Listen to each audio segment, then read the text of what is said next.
Mohammed Hayatu-Deen is a household name in corporate Nigeria. He has held executive and non-executive board positions in some of the country's key private sector institutions, such as the New Nigeria Development Company, the defunct FSB International Bank Plc, Dorman Long Engineering Limited, and 7-Up Bottling Company Plc. His accomplishments in the corporate world notwithstanding, Hayatu-Deen has been a member of the People's Democratic Party, and recently he revalidated his membership of the main opposition party. He has been critical of the ruling All Progressives Congress, adding that his decision to play a more active role in politics stemmed from the deteriorating economic and security situation in Nigeria. He is particularly concerned that government, which should be small and an enabler of business, is ballooning, while businesses, large, medium, and small, are shrinking. According to Hayatu-Deen, this is the crux of the matter, and it's the reason vast sections of the country are being touched up by bandits and terrorists. Mohammed Hayatu-Deen is now joining us from Abuja to tell us how he intends to make a difference in the political landscape and how he can influence the People's Democratic Party on his choice of candidates for the 2023 elections. Good morning, Mr. Hayatu-Deen, and thank you for joining us. Welcome to the Morning Show. Good morning. Good morning, Ruben. Thank you for having me. Thank you very much. Well, let's go straight into the point before we look at the details. The major challenge that Nigeria faces right now is one of leadership.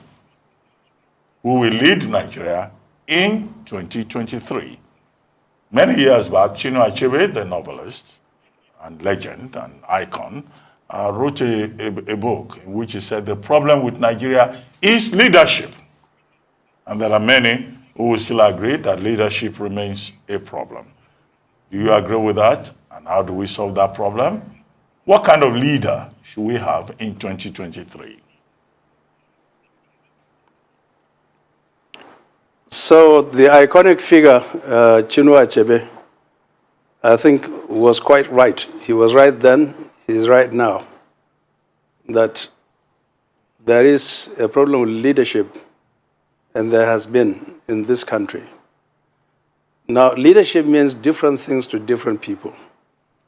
And the subject itself is as old as time itself. From the time a child is born, his desire for needs and wants immediately manifests.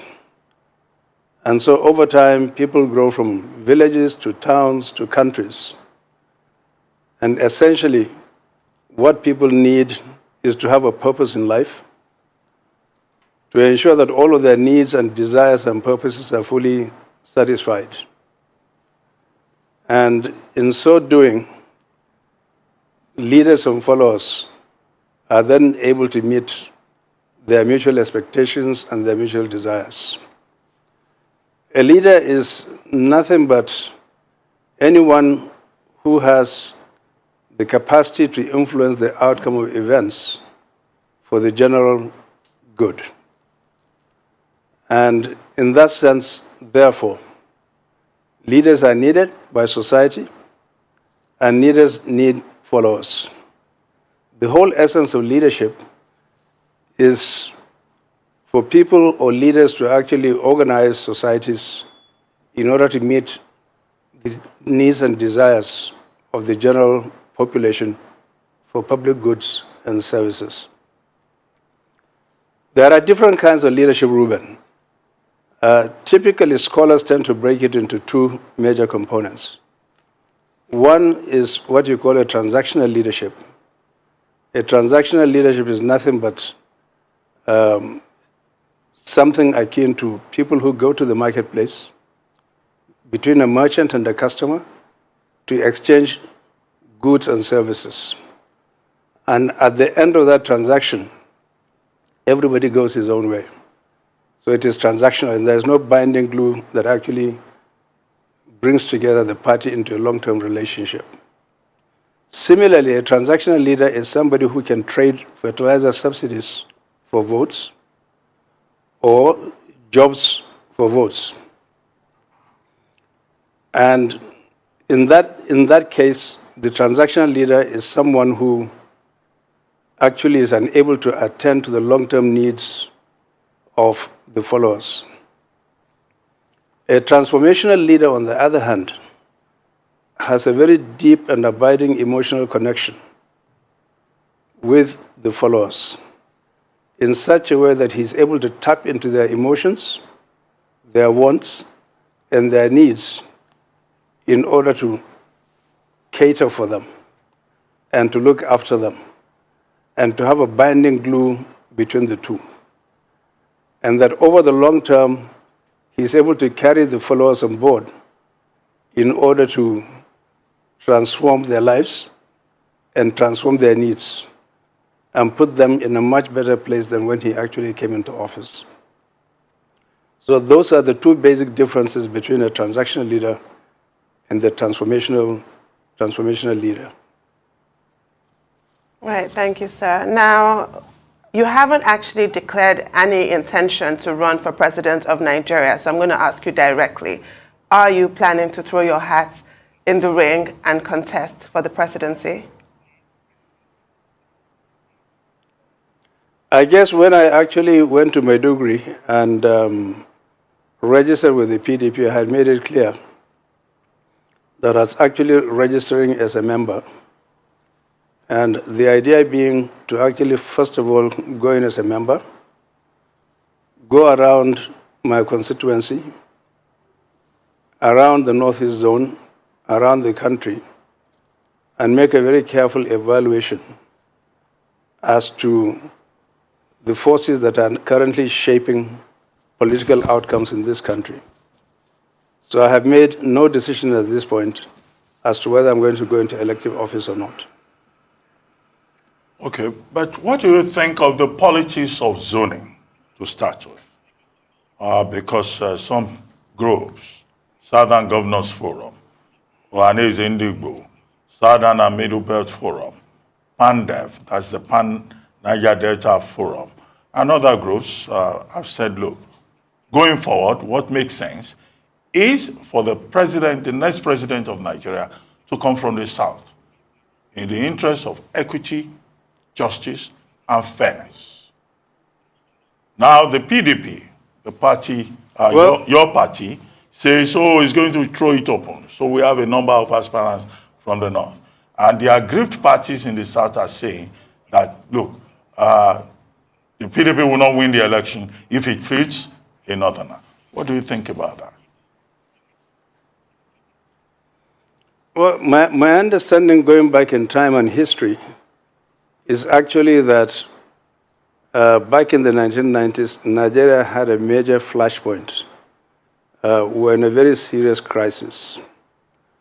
And therefore, the main political party at the time decided that they were going to zone the presidency to the southern part of the country in order to calm passions and tempers, in order to bring about peace and stability in the country. That's number one. Number two, this decision was taken probably by a few people around the coffee table. The third point that bears mentioning is the fact that since then, this country has actually evolved. We're almost getting to 25 years of democratic rule in this country, and we have come a very long way. We practice constitutional democracy, and under this form of government, people are free, and the Constitution clearly prescribes it, so does our electoral law, for any Nigerian to actually vie for any office of his choice, provided he's eligible, and for any Nigerian to actually vote for anybody that he wants. And the procedures for winning and losing elections are clearly prescribed both in the Constitution and the electoral laws. And where people are aggrieved, there's judicial action that can be taken so that their grievances can be legitimately be attended to. Number three, I personally believe that where we actually are in this country today, we are facing a very major crisis of survival as a country. And the economy of the country is under significant stress at this point in time. And because of that, and the multiplicity of other issues such as the carnage and the bloodbath that is taking place, I think it is important for us to lift our sights, not look through the lenses of history, but look at the future and to do what is right for this country.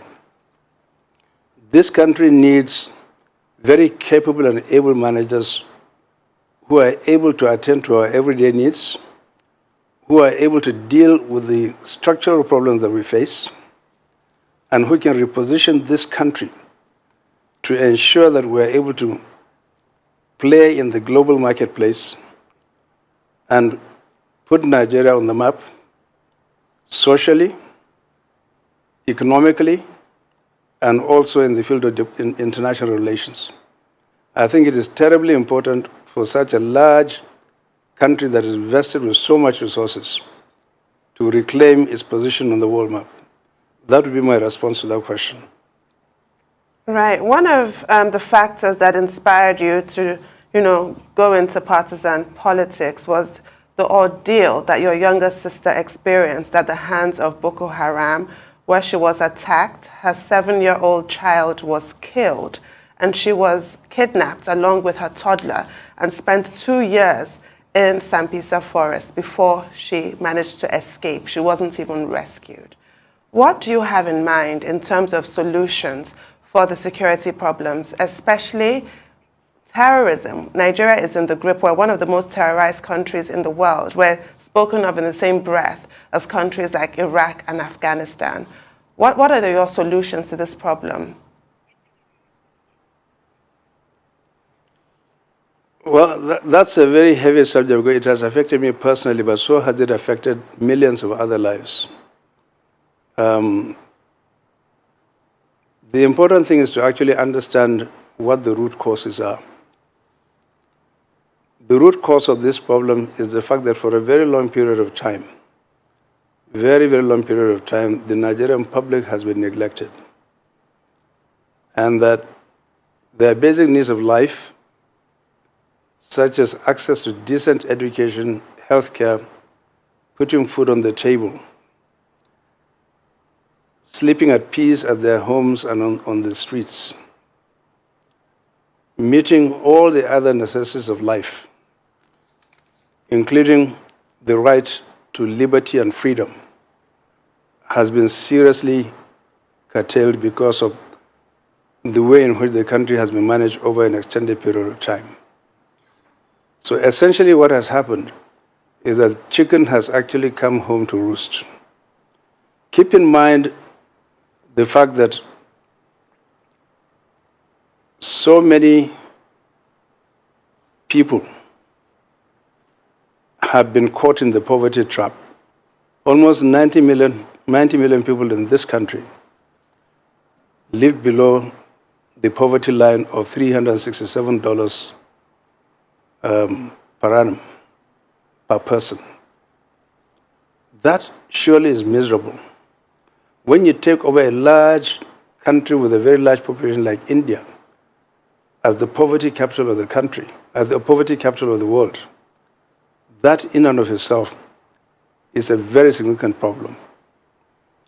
And therefore, if people are not catered for, they are unable to eat, they are unable to get jobs, naturally, they then lose confidence in the country and its leadership. And what you are seeing playing out today is that people have decided to take the law into their own hands. It's very easy to actually accumulate arms and ammunition and then go after the elite, and if they cannot find them, they attack people in the rural areas in order to rob them of their lives and their belongings. Keep in mind also the fact that there has been a huge population explosion in this country. In 1960, the population was a lot lower, perhaps in the lower 40 millions. Today, in 1998, it was about 103 million. Today, it's 210 million. So our inability to actually grow this economy by growth rates of 10, 15% per annum over a sustained period of time has contributed to a lot of frustration. You have a huge youth bulge of unemployed people, or even people who are highly educated but cannot find jobs. Naturally, therefore, it is no surprise that you've seen terrorism rise exponentially. The solutions is not an easy one. Number one, because I believe that the armed forces and the police, as well as they are doing, are clearly overstretched. That is not their traditional duty. The armed forces are supposed to protect this country against external aggression. But today they find themselves all over the map, trying to bring peace internally into the country. In a sense in which this is not even a conventional warfare where the enemies are well defined and the boundaries are well defined. The second issue is that not only are they overstretched, I believe that there is a shortage of manpower, a shortage of equipment, and other related intelligence assets. So I would say that they are doing very well, but their doing well is not enough given the rate at which the problems of the country and the problems of terrorism and banditry are actually escalating. It requires very careful thinking on the part of those who are responsible for our national security to take all those measures that are required. Number one, to actually deal with the current problem and try to temper it down as much as possible. And then number two, it's an economic issue to do everything that we can in our power with regards to rebuilding the foundations of this economy, grow output, grow jobs, give people confidence, and give them open access to all kinds of opportunities in this country so that they can go, so that they will be encouraged to actually get out of these very nasty, ugly trades to bring them back into the mainstream economy. But it is a very, very tall order at this point in time, and it requires a medium-term plan. It's not, like I said earlier on, a 100-meter dash, but a marathon. Okay, I'd like to ask you, in 2015, you were a member of the Transition Committee for the Buhari administration. You were, in fact, also the chairman of the Transition Committee on the Economy, apart from having served previously as chairman of the Nigerian Economic Summit Group. One would have expected that perhaps your natural destination would be the All Progressives Congress, quid pro quo. I think President Buhari even nominated you as an ambassador before that was withdrawn. But you have chosen to go to the PDP. Is this a way of commenting on the performance so far of the Buhari administration, a kind of rejection and a kind of frustration over maybe some of the recommendations of your committee that may not have been taken on board by the administration? Why the PDP, simply? Okay, so I think the first thing to say is the fact that I have a profound respect and I revere the person of President Muhammadu Buhari because I have known him for a very long period of time. As a young military head of state in his 40s, someone who had a lot of Spartan discipline and had the love of this country deeply in his heart. Secondly, I've had a relationship especially with Alhaji Maman Daura going back over 40 years. And he's somebody for whom I have tremendous admiration and respect. Thirdly, it was not because of my party affiliation that I was actually called in to serve as chairman of the Committee of the Economy, Committee on the Economy on the transition program of the then president-elect. It was mainly because they felt I had something to offer in terms of providing inputs in developing that particular blueprint. We spent over 3 months putting together a very robust, comprehensive document that actually can stand the test of time. My relationship with the government has purely been in a private capacity. As an independent, somebody who had his own independent agency that wants to serve his country to the best of his ability. And I dare say that I've also served other presidents before him.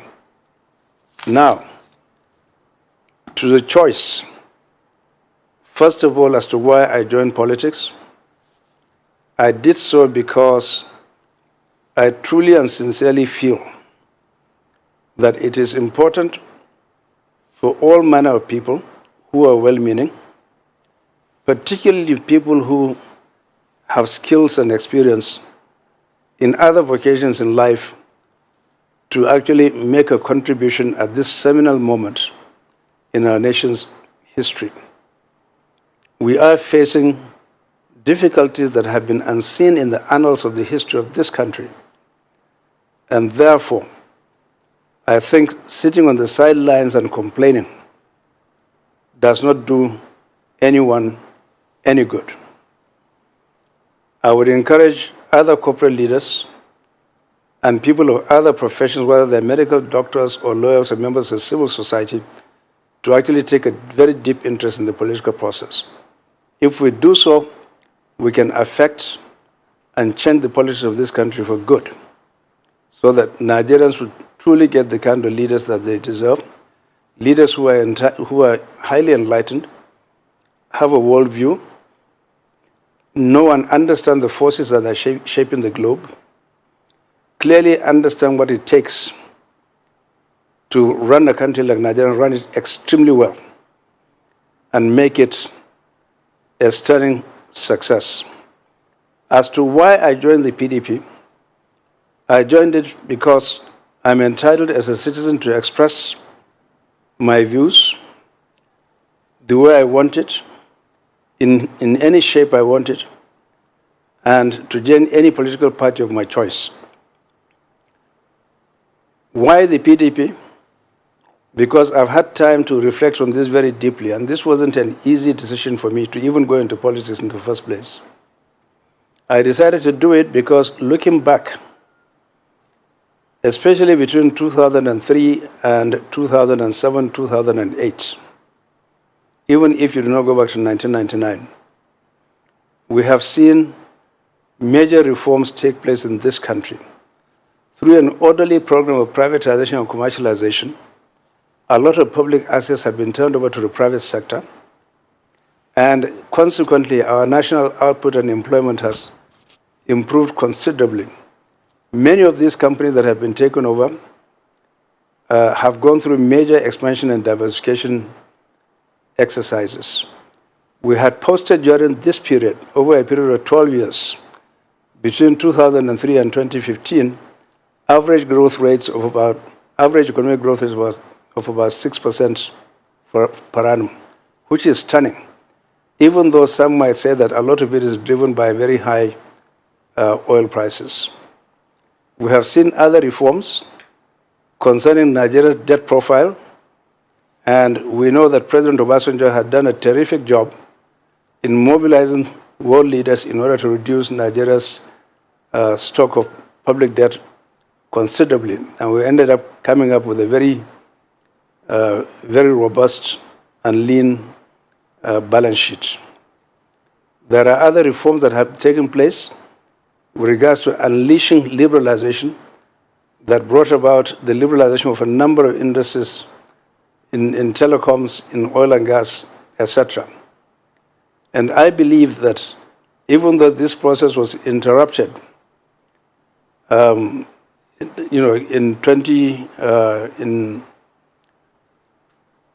back in the late 2000s, we can return to those same themes and actually take the bull by the horn and rebuild our economy, generate prosperity for Nigerian people, and make this a much better place to live and work in. Well, on that hopeful note, we'll pause here and take a short break. Please stay with us. We'll be back with Mr. Mohammed Hayatu-Deen.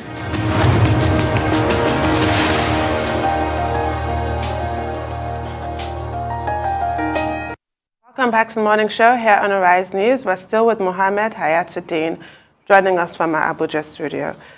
Sir, before the break, you were talking about why you decided to join the PDP, but what exactly is the plan once you join the party? Surely it's not to become a member and leave it at that. You've already assumed a leadership role. It's been reported that you're the one who managed to reunite warring factions. So you are looking for some kind of leadership position within the PDP.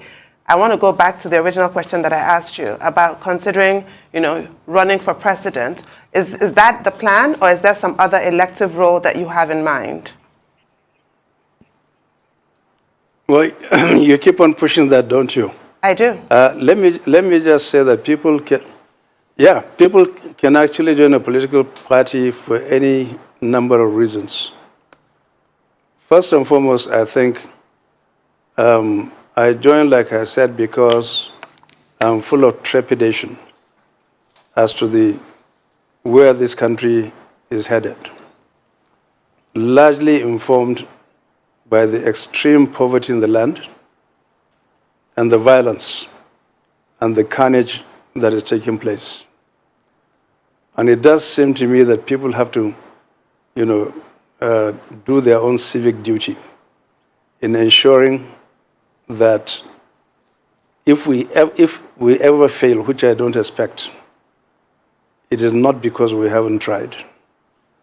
So I'm willing to give every atom of my energy and spirit to ensure that Nigeria not only survives, but prospers. That's number one. Number two, I'm not joining the PDP just because it is fun to join them. I want to join them because I want to be a very active and energetic member of the PDP. I want to join them because I believe I have so much to offer based on my skills, my experience, the network of relationships that I've garnered over the years, both within and outside the country, the large fraternity of people that I know all across the country, regardless of party affiliation.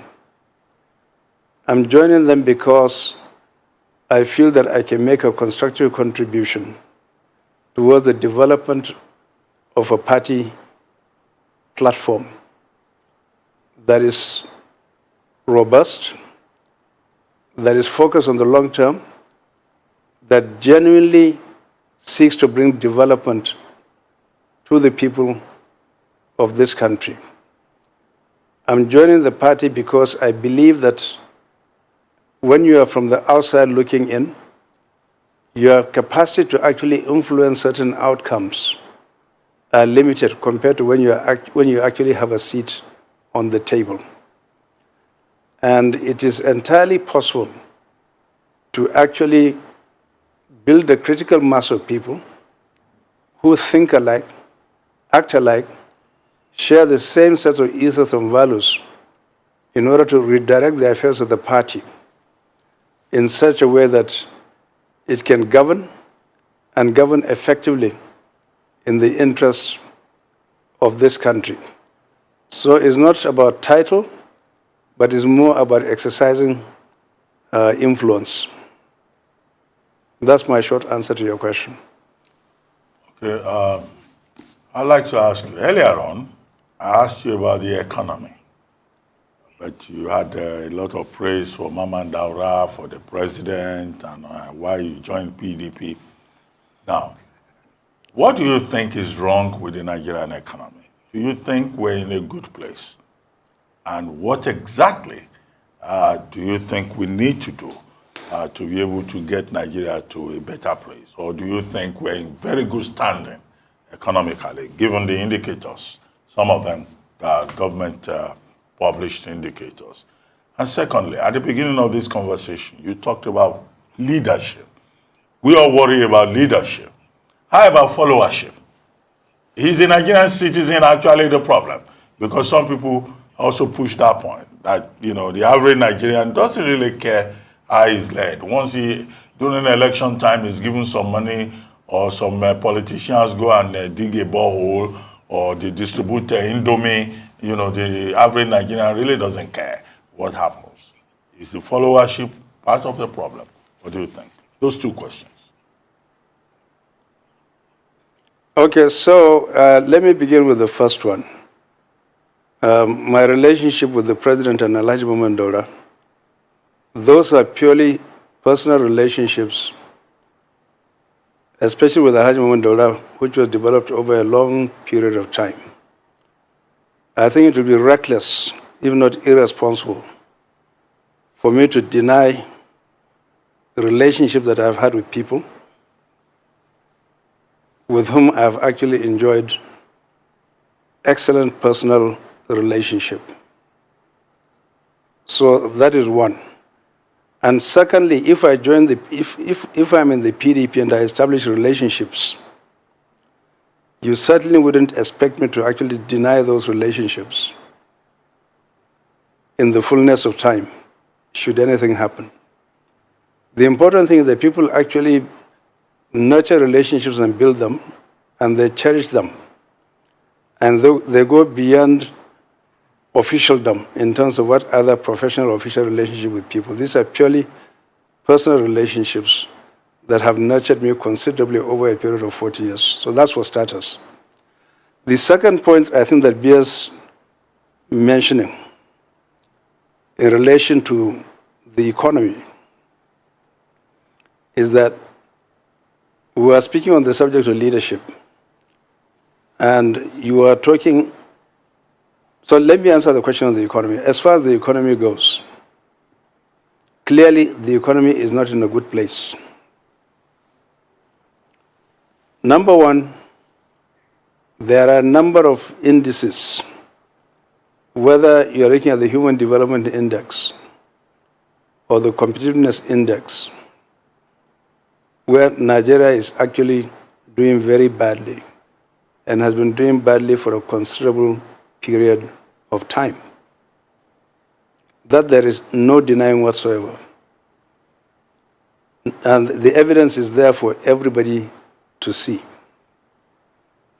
Number two, in terms of macroeconomic policy, what I would have wanted to see was a very sound and balanced macroeconomic policy, where monetary policy and fiscal policy are like Siamese twins. They shake hands, and you are then able to create a stable environment that is conducive to savings, investment, large amounts of output, employment, low inflation, and enhanced quality of life for all Nigerians. Clearly, there are structural problems with the macroeconomy. Linked to that is that if you now unbundle this into specific indices or metrics, the cost of government operations is very, very high. And therefore, much of our revenues are actually consumed by the cost of public administration, leaving a minuscule for development. The debt service of the country is extremely high, and when you compare revenue to debt service ratio, we really shouldn't be there at all. The debt to GDP ratio, where you might say is it's still within sustainable level, we need to watch our debt very, very carefully and what we are contracting that debt for. The IMF has just completed its Article 4 visit, and it has raised questions with regards to the deficit to GDP ratio. So those kind of issues pertaining to the economy, I think, are definitely problematic. Now, when you go beyond the immediate problem, in terms of delivery of public goods, there I think you have a monumental problem. The ability of public institutions, both at the local government level, the state level, and the federal level, to deliver public goods and services to the public has been severely constrained. And this has given rise to the kind of problems that we were talking about earlier on. The conflict that is consuming this country is obviously, taking a lot of our financial and economic resources.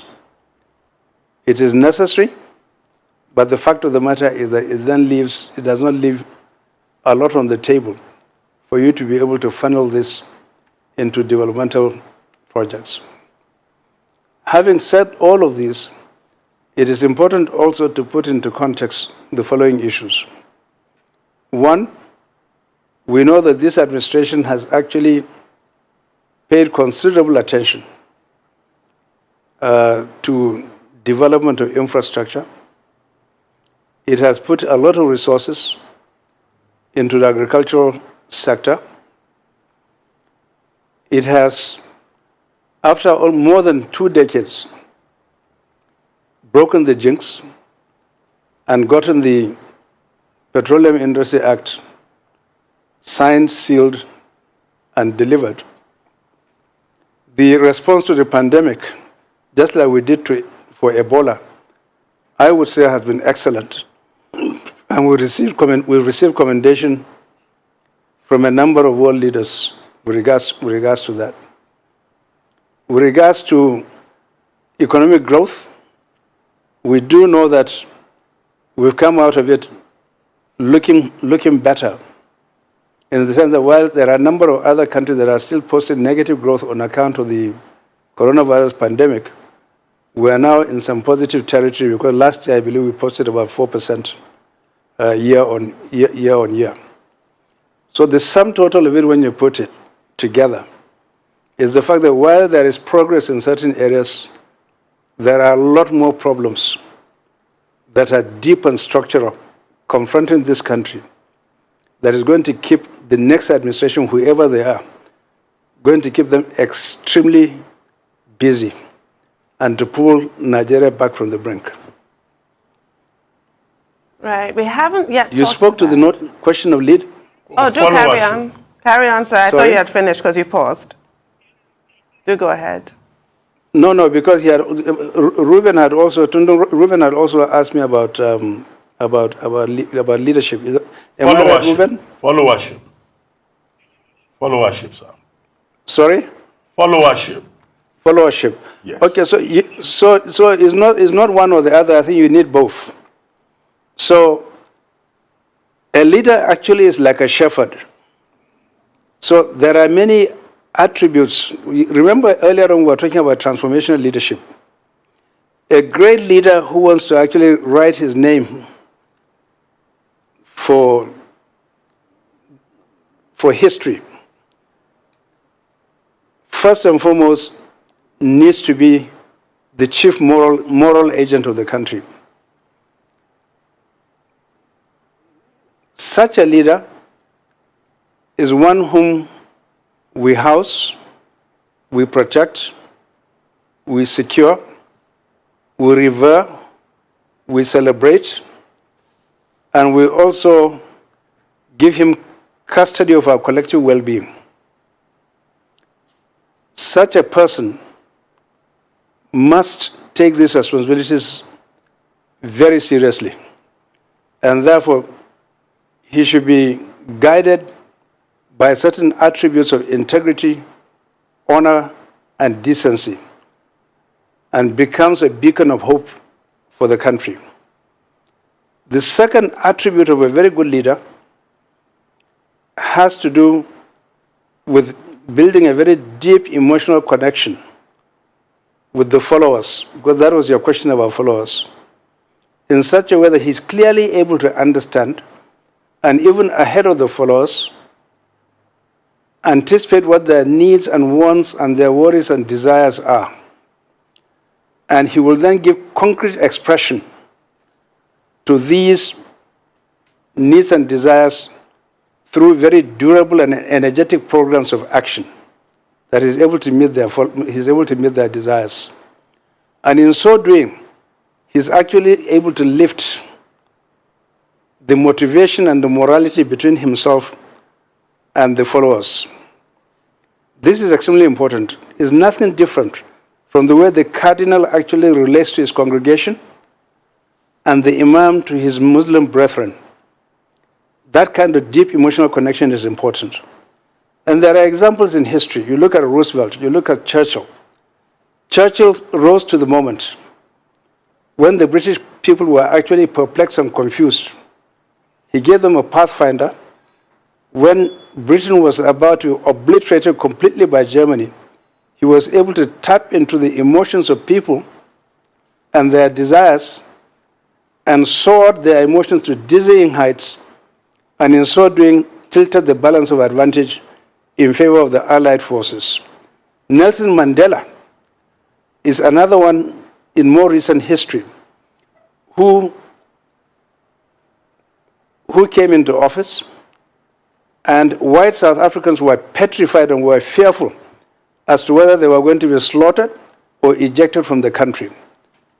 But through his masterstroke, he was able to build a rainbow coalition and was able to bring all South Africans under one roof. The lesson here is that any Nigerian leader going into 2023 who wants to aspire to office has a cardinal responsibility to actually ensure that every Nigerian, every single Nigerian, as father of the nation, must have a fair shot, must be treated equally, must feel that he is truly a Nigerian, must feel as if he's his son or daughter or uncle or cousin. I think the third major issue is that a leader must raise other leaders amongst his followership through the power of his own personal example. He is able to then build a critical mass of people who actually are totally blown away by the kind of leadership that he is exemplifying, and in so doing, they want to actually emulate him and copy him. So in no time, you can create a mushroom of leaders in the academia, in the sciences, in the media, and in the politics of this country, all over. So that what you then create is a critical mass of leaders all over the country, all rowing in the same direction. And I dare say, finally, that a Nigerian leader must understand clearly what this country is about. That this country is one of the greatest countries on the face of this planet. There are few countries that actually live on 900,000 square kilometers of land on the face of this planet. We have everything going for us, ample rainfall, over 80 million hectares of arable land. We have abundant sunshine. We do not have any natural disasters per se. We have maritime access to world markets. We have highly entrepreneurial people. We have a youth that is energetic, that is very entrepreneurial, and they want to get things going. So on account of these things, I think first and foremost, Ruben, the responsibility is that of the leader to tap into the popular emotions and desires of the Nigerian people and the followers. And once he is able to do that, like Gandhi did in India, you will find both leaders and followers elevating themselves to dizzying heights of morality and motivation. And you will then find the followers flocking to the flag and flocking to the leader, and they're willing then to actually do anything in their power to die for him, to sweat for him, to sweat for the country, and then they come to then symbolize the Nigerian flag so that where you come from becomes totally immaterial. Zoning, for example, of political office completely dissolves. But in the final analysis, you're actually looking for people who can actually deliver results. The Nigerian individual is a very simple person. His expectations are not that much. He's a lovable person, he's a peaceful person wherever he comes from. What they need is guidance and direction and honesty and sincerity of purpose on the part of their leaders. Final note on this particular point is that where we are today, I think all Nigerians need to understand it. Where we are today is that we're actually standing at the precipice, looking into the abyss. We do not have any time. My advice is that anybody who is aspiring for leadership at any level had better understand that the game is up. This is a time for rolling up our sleeves to serve the Nigerian people to the best of our ability and our energy, and to clearly state the fact that anybody who thinks that this is now time for fun, to indulge for either you or your family or your friends, I think you have a very big shock coming your way. I actually pity anybody in that sense who is aspiring to leadership, because he is just going to give his blood and toil and sweat and sacrifice the next 4 or 8 years for the larger good of the Nigerian people. Well, We'd like to thank you very much for joining us on the Morning Show. Thank you very much indeed.